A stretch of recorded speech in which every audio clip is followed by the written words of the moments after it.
오늘 우리에게 주신 하나님의 말씀은 시편 138편 1절에서 3절까지의 말씀입니다. 11월이 되면 늘 같은 생각을 합니다.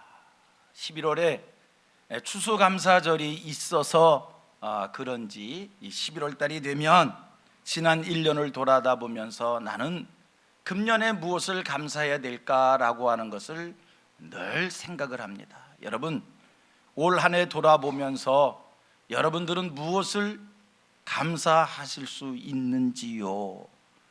지난 1년 동안 뭐가 감사합니까? 어떤 일들이 특별히 감사했습니까? 우리가 성경에서 배우는 우리 기독교인들의 감사가 있습니다. 그것은 그럼에도 감사하고 그런데도 감사하고 범사에 감사하라는 것을 우리는 성경에서 배웁니다. 그게 기독교의 교인들의 우리 그리스도인들의 감사라는 것을 너무나 잘 압니다. 그런데도 우리는 실상 무엇이 감사한가라고 하면 여기 있음 이 자체가 감사해야 되는데 우리도 상대적인 세상 사람들과 같은 그런 감사를 합니다. 조건적인 감사를 기억해 봅니다. 무엇이 생기면 감사하고 누구와 비교했을 때 행복해 보이면 감사하고 무엇을 성취했기에 감사하고 이런 세상적인 감사를 우리가 하고 있다는 겁니다. 여러분, 그러한 상대적인 감사는 조건적인 감사는 우리 기독교인의 감사가 될 수 없습니다. 우리 기독교인들의 감사는 내가 여기 있음이 감사한 겁니다. 여기 내가 있는 이 모습이 넘어진 모습이고 자빠진 모습이고 생각해보면 상처투성이인 모습이라 할지라도 여러분, 내가 여기 있다는 이 자체가 감사로 고백될 수 있어야 하는 겁니다. 여러분, 지난 1년간 여러분은 무엇이 감사한지요? 어떤 임금님이 하루는 음식을 맛있게 차려준 주방장이 너무 고마워서 불렀다고 합니다. 이 사람아, 자네는 어떻게 그렇게 음식을 잘 만들 수가 있는가? 너무 고맙네 라고 얘기했더니 그 주방장이 대답을 합니다. 아닙니다. 제가 음식 솜씨가 좋은 것이 아니라 가게 주인이 신선하고 좋은 재료를 준비해 주어서 내가 좋은 음식을 만들 수 있었습니다. 임금님이 가게 주인을 불렀습니다. 자네는 어떻게 그렇게 좋은 물건을 팔았는가? 아닙니다. 제가 좋은 물건을 파는 것이 아니라 저는 장사꾼이기에 있는 물건을 팔았을 뿐입니다. 농부가 농사를 잘했기 때문입니다. 임금님이 농부를 불렀습니다. 농부가 대답합니다. 제가 농사를 잘한 것이 아니라 하나님께서 단비를 주셨고 적당한 기후를 주시고 적당한 햇빛을 주시어서 그리고 제게 건강을 주셔서 제가 농사를 잘할 수 있었습니다. 만 가지가 하나님의 은혜입니다 라고 답을 했답니다. 이 이야기에 등장하는 모든 사람들이 참 여유 있어 보입니다. 넉넉해 보입니다. 오늘 우리에게도 이러한 여유 있는 마음, 넉넉한 마음을 가진다면 우리가 세상을 아웅다웅하며 살지 않고 우리도 모든 일에 범사에 감사하며 살 수 있을 것 같습니다. 여러분, 여유 있게 사십시다. 넉넉하게 사십시다. 우리 같이 고백합니다. 여유 있고 넉넉하게 사십시다. 아멘, 아멘. 우리가 여유 있고 넉넉하게 살면 범사를 하나님 앞에 헤아릴 수 있고요, 하나님 앞에서 감사를 셀 수 있는 거예요. 여러분, 지난 1년 어떻게 사셨는지요? 어떤 삶을 사셨는지요? 지난 1년을 돌아보면 무엇이 여러분들에게 감사한 일들인지요? 다음 주일이 추수감사주일이기에 여러분, 추수감사주일은 우리가 진정으로 하나님 앞에 감사할 수 있는 그런 주일이 되어야 됩니다. 우리가 하나님 앞에 진정으로 감사하려면 지난 1년 돌아보면서 내가 무엇을 감사할 수 있는가, 이 감사의 조건이 세워져야 하나님 앞에 진정한 감사를 올릴 수 있게 될 줄로 믿습니다. 지난 1년 뭐가 감사한 겁니까? 건강을 지켜주시고 사업과 직장을 지켜주심이 감사한 겁니까? 자녀들이 곁길로 나가지 아니하고 바르게 자라준 것이 감사한 겁니까? 좋은 자동차를 타고 좋은 집에 살고 좋은 친구들과 만난 것이 감사합니까? 출세와 성공을 한 것이 감사합니까? 아니면 세상이 하도 시끄러우니까 별 연고 없이 지난 그 자체가, 별 연고 없이 살았다는 그것이 감사한 겁니까? 여러분, 무엇이 감사한 겁니까? 만약에 건강이 지켜지고 사업과 직장이 안정되어져서 감사하다라고 한다면, 그 반대의 지난 1년이었다면 우리는 감사할 것이 없을 겁니다. 만약에 무엇이 얻어진 것이 감사한 일이었다라고 한다면, 오늘 내가 남들과 비교했을 때 열악하면 감사할 이유가 없을 것입니다. 우리 성민의 성도님들, 성경적 감사를 할 수 있기를 축복합니다. 그런데도 감사하고 그럼에도 감사하고 모든 일에 감사할 수 있는 우리 성도들 되기를 축복합니다. 지금 내 모습이 자빠진 모습이라 할지라도, 길이 보이지 않는 소망 없는 모습이라 할지라도, 여러분, 오늘 내가 이 자리에 나와 있음이, 하나님 앞에 예배 드린다는 이 자체가, 내가 하나님을 의지한다는 이 자체가 감사의 조건으로 하나님 앞에 상달되기를, 하나님 앞에 고백되어지기를 축원합니다. 여러분, 이 세상은요, 내 생각 밖으로 흘러가는 일들이 너무 많습니다. 내 상상 밖의 일들이 너무 많이 벌어지고 있습니다. 안타깝고 속상하고 어려운 일들 속에 내가 갇혀서 살 때가 너무나 많습니다. 그러한 속에서도 감사할 수 있는, 그런 속에서도 감사할 수 있는, 여러분, 그런 감사가 가능할 수 있을까요? 어느 분이 이런 얘기를 하는데 저도 동의가 돼서 여러분에게 소개를 해요. 진정한 감사는 병원에서 경험을 하게 된다는 겁니다. 병상에 누워서 이런 호수 저런 호수 몸에 달고 있다가 호수 하나하나를 떼어낼 때 감사하다는 거예요. 수술실에 들어갈 때, 마취해서 깨어날 때 감사한 것이고, 병실로 나올 때 감사하다는 거예요. 어느 수술 환자가 수술을 끝내고 자그마치 3주 동안, 20일 동안 가스가 나오지 않는데 얼마나 안타까이 여기는데 별의별 생각을 다 합니다. 그런데요, 3주 만에 가스가 나왔어요. 그때의 이 환자의 감사를 여러분들이 아시겠는지요? 여러분, 진정한 감사는 손가락 발가락 까딱하지 못하던 사람이 발가락을 까딱 움직였을 때 감사한 겁니다. 그러고 보면 우리도 감사할 것이 있고요, 감사할 것이 많이 있다는 것입니다. 나는 불평할 것밖에 없다고요? 아닙니다. 여유 있게 넉넉하게 생각해 보면 감사할 이유가, 감사할 조건들이 너무 많습니다. 너무 많은 거예요.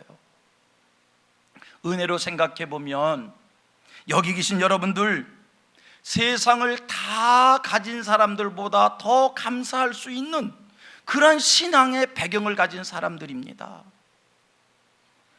오늘 본문의 말씀은요, 다윗이 지은 시입니다.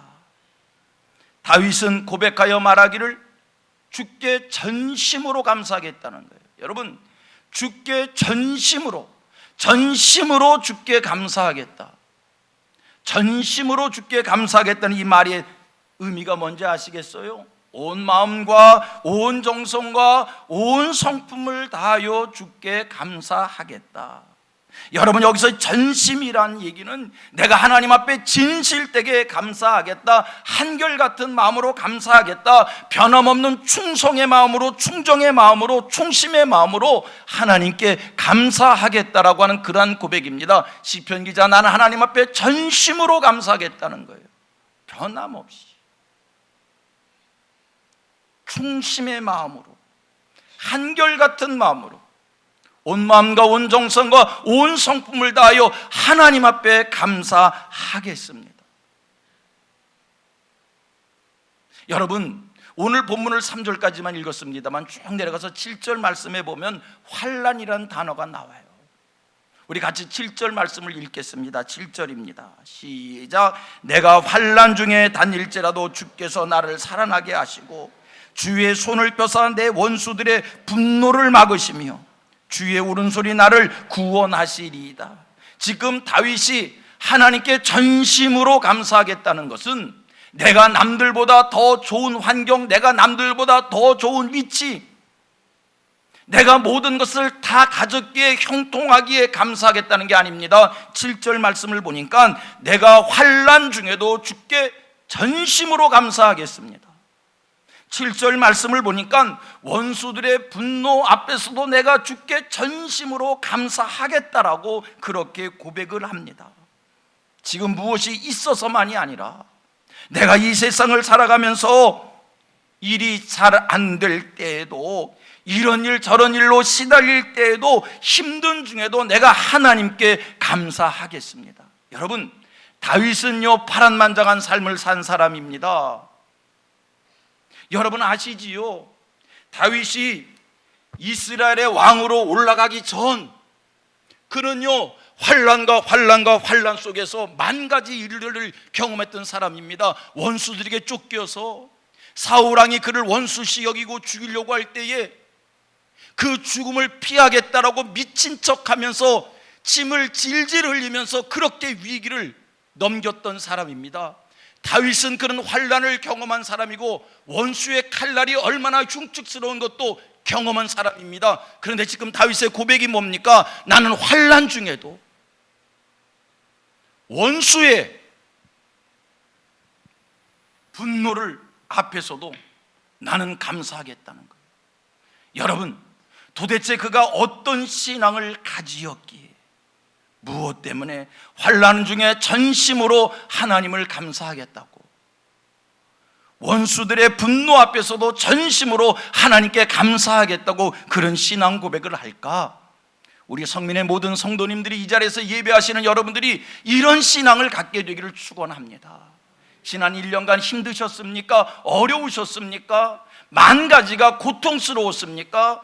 저는요 목사이기 때문에 지난 1년간 많은 성도들을 만났습니다. 제가 만난 성도들은요 감사한 일들을 많이 겪어서 감사한 일 때문에 만난 사람들보다, 제가 돌아보았더니 지난 1년 힘들어한 사람들을 위로하기 위해서 많이 만났습니다. 아픈 사람도 많이 만났고, 실패한 사람도 만났고, 힘들어한 사람들도 만났습니다.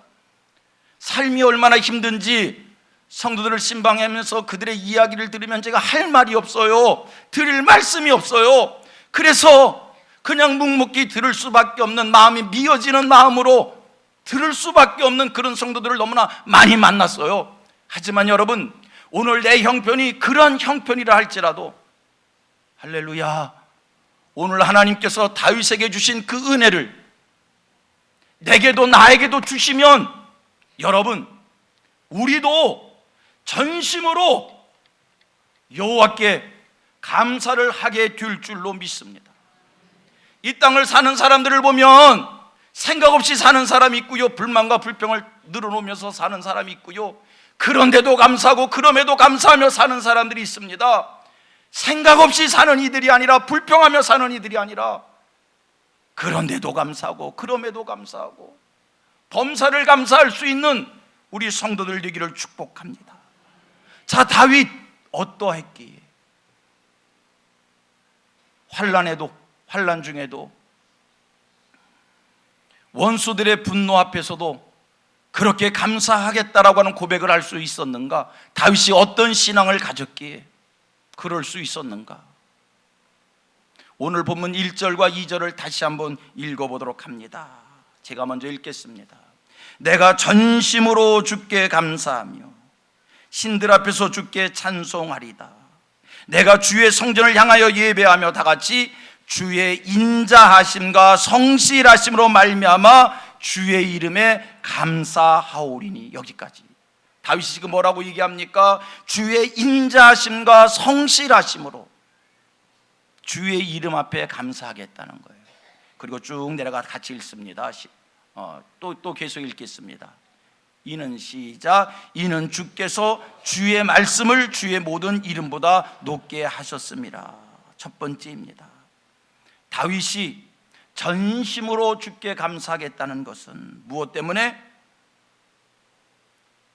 하나님이 주의 인자하심과 주의 성실하심으로, 주의 인자하심과 성실하심으로, 주의 인자하신 주님, 성실하신 주님이 나와 함께하기에, 나와 동행하기에, 나의 삶을 응원하기에, 그가 나를 축복해 주시기에, 다윗은 그것 때문에 환난 중에도 원수들의 분노 앞에서도 그는 감사하겠다는 거예요. 여러분, 주의 인자하심, 이 인자하심의 말의 의미를 아시겠습니까? 인자함이란 히브리 원어로 헤세드라고 발음을 합니다. 무슨 뜻입니까? 죄인들을 회개하게 하고 돌이킬 기회를 주시는 사랑을 이야기합니다. 우리 인생들에게 추악함이 있습니다. 우리 인생들에게 벌 받을 만한 나쁜 죄악들이 있습니다. 그때 우리 하나님께서 돌이킬 수 있는 기회를 주셔서 마침내 돌이키게 해주시는 것, 이게 하나님의 인자함이라는 겁니다. 제가 지난번 설교 때에 이 인자함을 호세아 선지를 통해서 비유로 말씀을 드렸습니다. 하나님의 인자함이란 어떤 의미인가? 지난번 호세아 선지를 여러분들에게 비유로 말씀했기에 오늘 저는 다른 비유를 들어서 한번 설명할까 했는데, 호세아 선지의 비유보다 더 적당한 비유가 생각나지 않아서 다시 또 한번 설명을 드립니다. 하나님의 인자함이란, 여러분, 우리 하나님께서 호세아에게 길거리의 여인, 음란한 여인 데려다가 아내를 삼으라고 했습니다. 그래서 호세아 선지가 길거리의 여인 고멜을 데려다가 아내를 삼았습니다. 가정을 이루었습니다. 이스라엘을 낳고 로르하마를 낳고 로아미를 낳았습니다. 가정을 이루며 살아야 될 그 여인이 옛날에 길거리의 삶을 살았기에 다시 뛰쳐나갔습니다. 길거리의 여인이 됐습니다. 호세아 선지 그 여인을 다시 데려오기 위하여 은 15개와 보리 한 호멜 반을 주고 다시 그를 데리고 옵니다. 그리고 같이 삽니다. 여러분, 이게 인자함입니다. 우리 하나님은 이러한 인자한 하나님이십니다. 그 하나님이 내 곁에 계시기에, 그 하나님이 내 삶을 응원해 주시기에, 그 하나님과 내가 동행하기에, 그 하나님이 나를 오늘도 지켜 보호해 주시기에, 이 하나님의 인자한 하나님이 나의 삶을 지켜 보호하기에, 그것이 여러분 우리의 감사의 이유가 되는 겁니다. 감사의 조건이 되어지는 겁니다. 물질을 잃었다고요?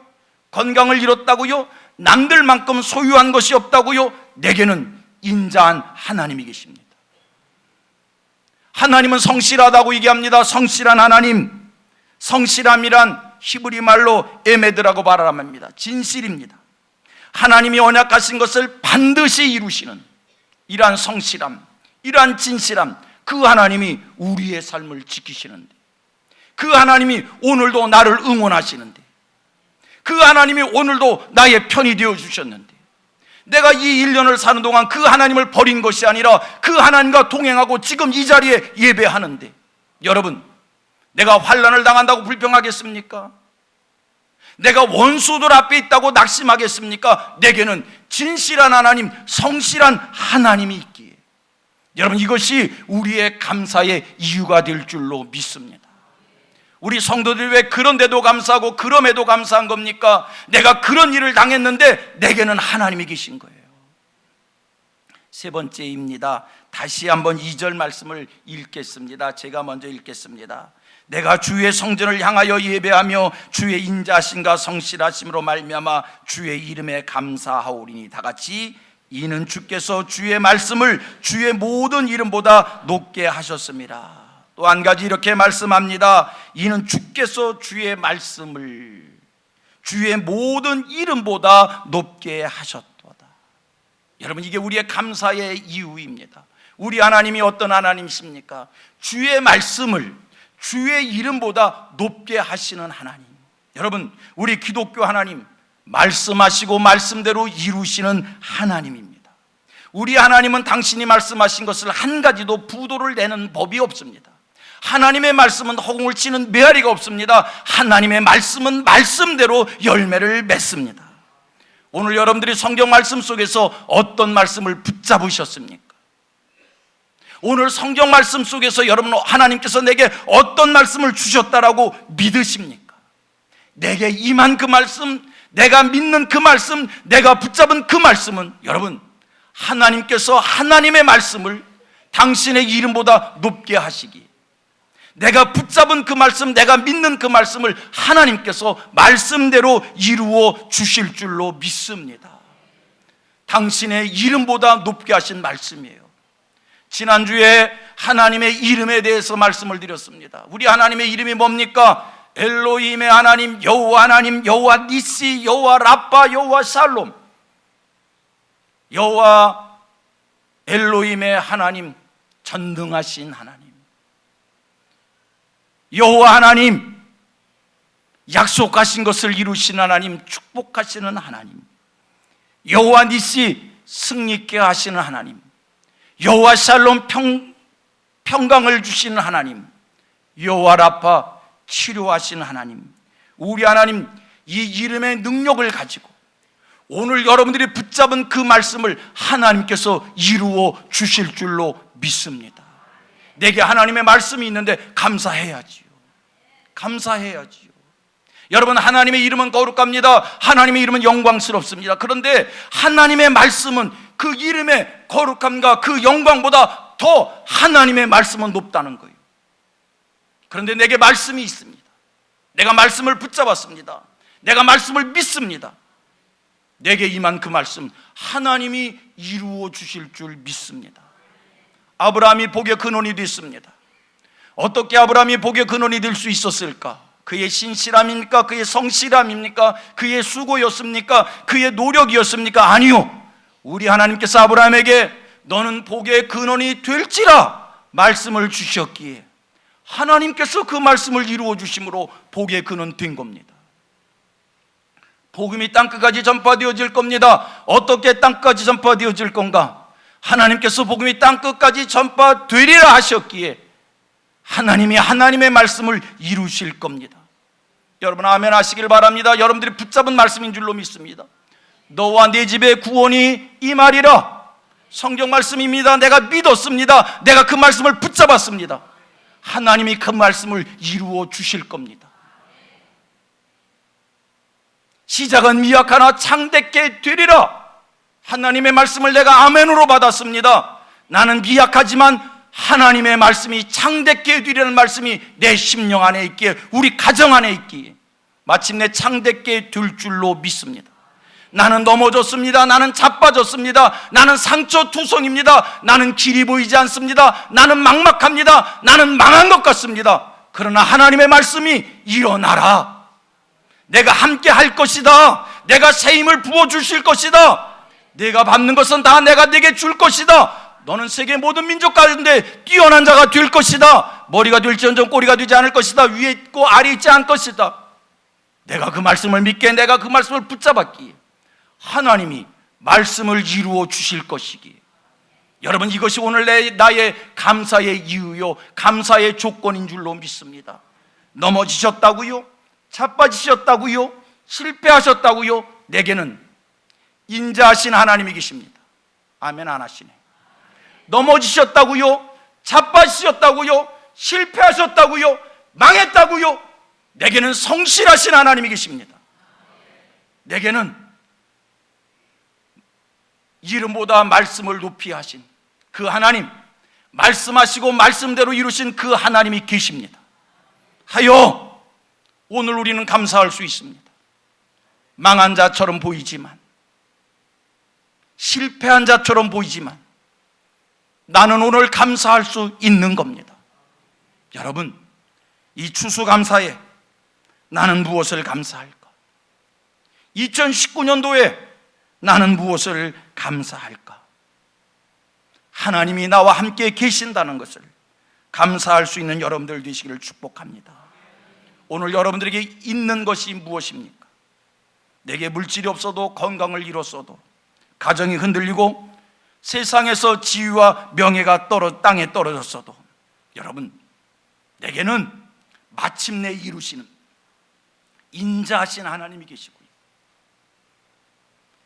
진실하신 성실하신 하나님이 계시고요, 여호와의 이름보다 더 높은 여호와의 말씀이 있기에 여러분 그것이 감사의 이유가 될 줄로 믿습니다. 이 땅을 살 때 물질을 쫓는, 물질을 붙잡는 인생이 되지 말고, 세상 명예와 부귀를 쫓는 인생이 되지 말고, 말씀을 붙잡고 하나님을 붙잡고 사는 인생이 되기를 축복합니다. 오늘의 상황이 복잡하고 답답하고 민망하고 어느 것 하나 내 뜻대로 되는 것이 없어 속상하지만, 여러분, 우리에게는 하나님이 계십니다. 하늘과 땅의 주인 되신 하나님, 세상 만물의 지극히 높으신 하나님, 세상 만물을 다스리시는 그 하나님.